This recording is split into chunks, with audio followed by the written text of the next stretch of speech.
Am I wearing an eye mask on my forehead? I am. I don't really have an explanation for it.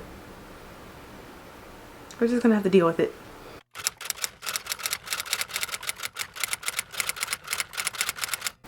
Hi you guys, it's Jasmine and welcome back to Jasmine's Hollow. Okay, so this is my June wrap up.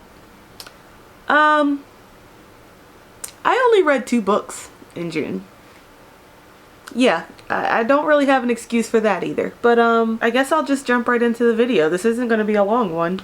Okay, so the first book that I read in June, the first book out of 2, was The Priory of the Orange Tree by Samantha Shannon. I gave this book 4 stars.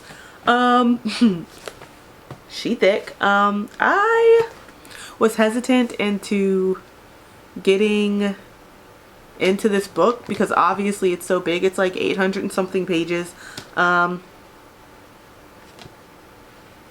It was intimidating. It was really intimidating, but I was like, you know what?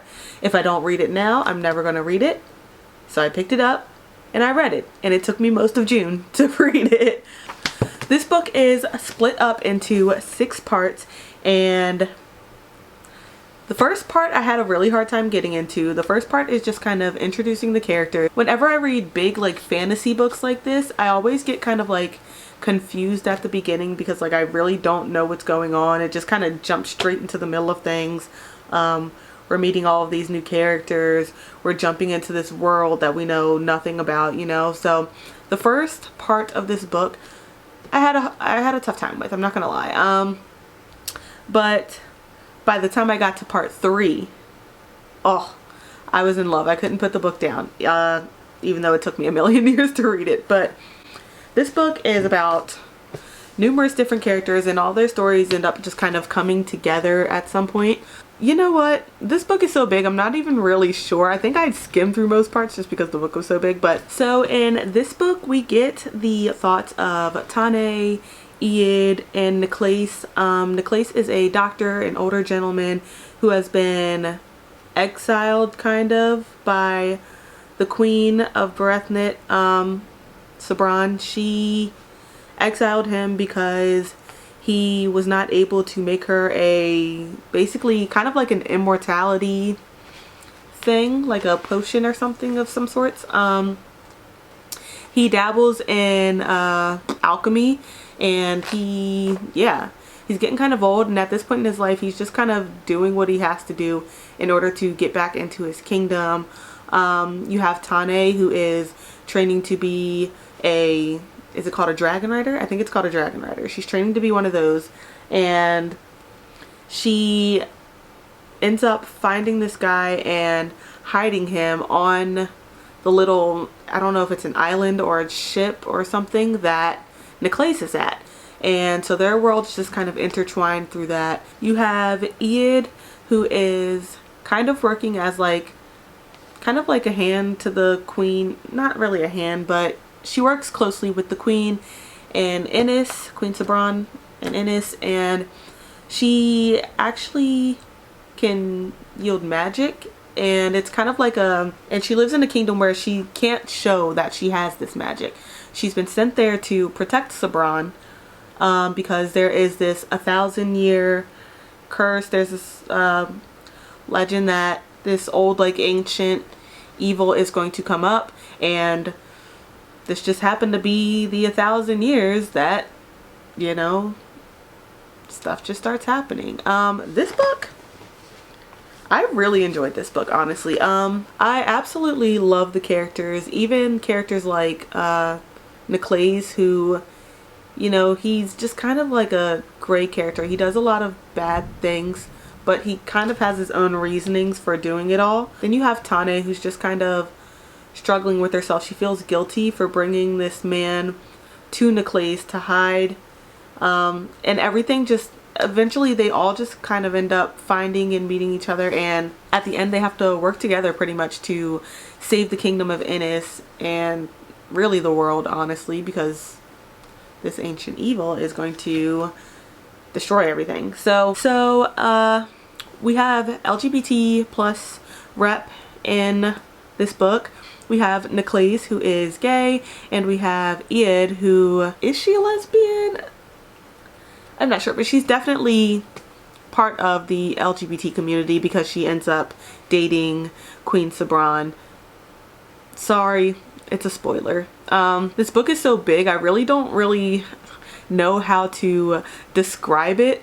I mean, that's the best I can do without spoiling everything that happens in this book, so we're gonna move on to the next one. The second book that I read in June, and the last book that I read in June, was Sadie by Courtney Summers.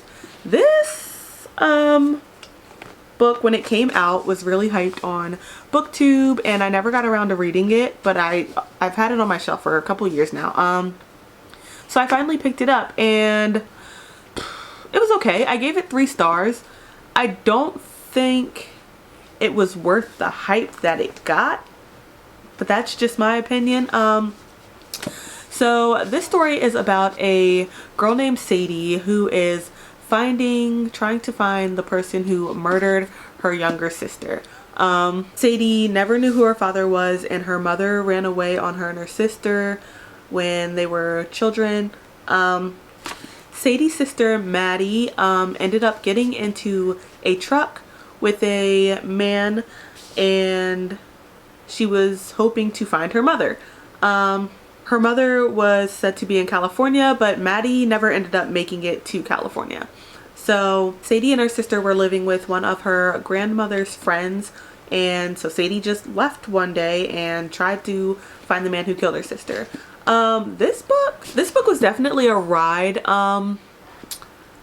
We follow Sadie just kind of going place from place, trying to follow the clues. You know, it all started with a picture. She ended up going to this restaurant or this diner that she knew that the guy who murdered her sister liked to eat at, and she started from there, and she just kind of kept getting clues and clues and clues until eventually she did end up finding the guy.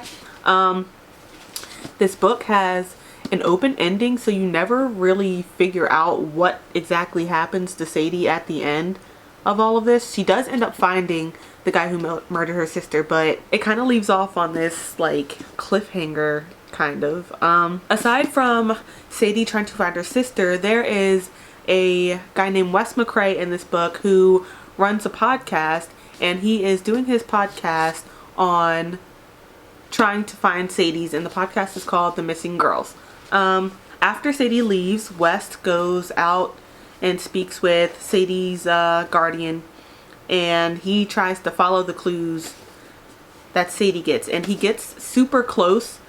Unfortunately, at the end of the book, he leaves off where Sadie left off, but by the time he gets to the last place that Sadie was seen, it's already been months since she's been there, so you never really figure out what happens to her. This book was a pretty easy read. I didn't really have any issues following along with the story or trying to, you know, figure out what was going on, but it just, like, I felt like it could have done a little bit more, honestly. Like, I just, the whole time reading this book, I was just kind of waiting for something more to happen, and it never happened.